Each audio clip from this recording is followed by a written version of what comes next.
You know that brilliant idea you had last week? The one you were so proud of? Yeah, you might have actually stolen it. And the crazy part is, you have no idea you did. Let me explain. This happens to everyone. Musicians get sued for copying songs they swear they never heard. Writers accidentally plagiarize books they read years ago. You share a joke at dinner, thinking you made it up. Then someone reminds you they told you that exact same joke 3 months ago. Your brain is playing tricks on you, and it has a name. It's called cryptomnesia. And once you understand how it works, you'll never trust your memory the same way again. So, what exactly is cryptomnesia? It's when you remember something, but you forget where you learned it from. Your brain basically takes someone else's idea, buries the source deep in your memory, and then serves it back to you later as if it was your original thought. It's like your mind is a thief, but you're not the criminal. Your memory is. Here's the thing. This isn't about being a bad person or trying to steal. You genuinely believe the idea came from you. That's what makes it so dangerous. And it happens way more often than you think. Let me give you a real example. In 1970, George Harrison released a song called My Sweet Lord. It became a huge hit, but there was a problem. The melody was almost identical to a song called He's So Fine by the Chiffons from 1963. Harrison got sued. And here's what's interesting. The court actually believed him when he said he didn't intentionally copy it.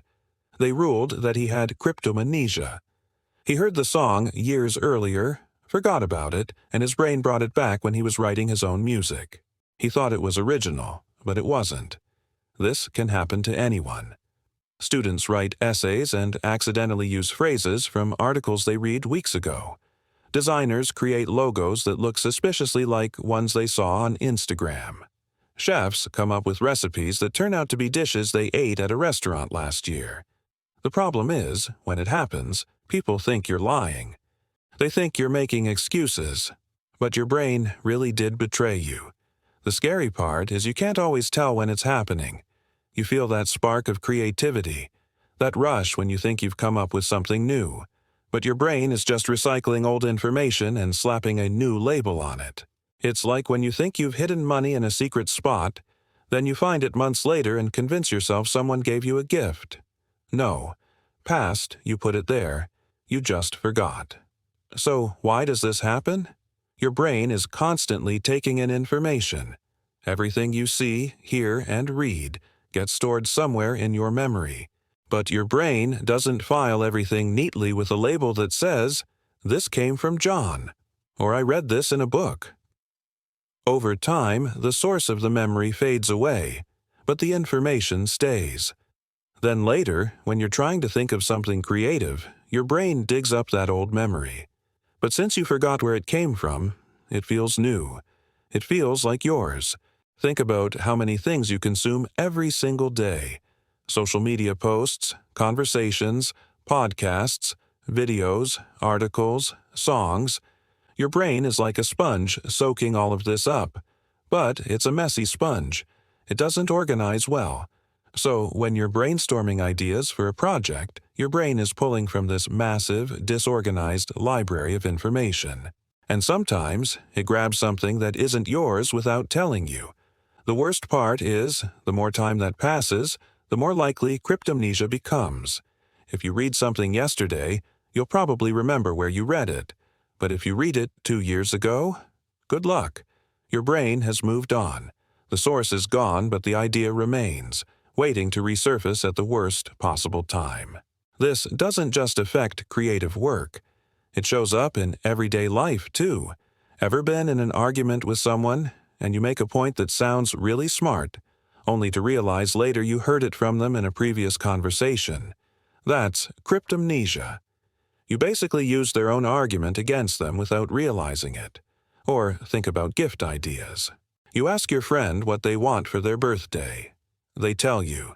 6 months later, you think of the perfect gift for them. Something super thoughtful, you give it to them. Feeling proud. Then they remind you they literally asked for that exact thing months ago. You didn't come up with it. They did. but your brain erased the source and made you think you were being creative. It happens in business meetings too. Someone pitches an idea. Everyone moves on. 3 weeks later, you're in another meeting and you pitch what you think is a brilliant solution. Then someone says, "Yeah, Sarah said that last month." Now you look like you're trying to steal credit, but you honestly forgot. The thing is, your brain isn't trying to make you look bad. It's just doing what it's designed to do, which is store information. But it's not perfect. It prioritizes the information itself over where it came from. Because, let's be honest, most of the time, the source doesn't matter.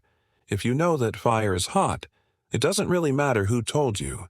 Your brain just needs to remember the fact. But when it comes to ideas, creativity, and originality, the source suddenly matters a lot. And that's where cryptomnesia becomes a problem. So here's the big question. If cryptomnesia can happen to anyone, how do you protect yourself? How do you know if an idea is really yours or if your brain is recycling someone else's work? The truth is, you can't always know. But you can be more careful. When you come up with an idea, ask yourself where it might have come from. Did you see something similar recently? Did someone mention something related? Try to trace your thought process backward. It's not foolproof, but it helps. Also, give credit generously. If there's even a chance your idea came from someone else, mention it. Say, "I think I might have read this somewhere," or "Someone might have said this before, but..." It's better to overcredit than to accidentally steal. And if you're working on something important, like a big project or creative work, do your research. Search for similar ideas. See if someone else has already done it. This won't stop cryptomnesia, but it'll help you catch it before it becomes a problem. Look, cryptomnesia is one of those things that reminds us our brains aren't as reliable as we think. We like to believe we're in control, that our memories are accurate, that our ideas are truly ours. But the reality is messier. Your brain is constantly blending old information with new thoughts, and sometimes the lines get blurred. This isn't about being dishonest. It's about being human. Your memory has limits. It makes mistakes. And sometimes those mistakes make you look like a thief when you're really just a victim of your own mind. So next time you have what feels like an original idea, take a second. Think about where it might have come from, because there's a good chance your brain borrowed it from somewhere, forgot to tell you, and now you're walking around thinking you're a genius. If this made you question every idea you've ever had, hit subscribe.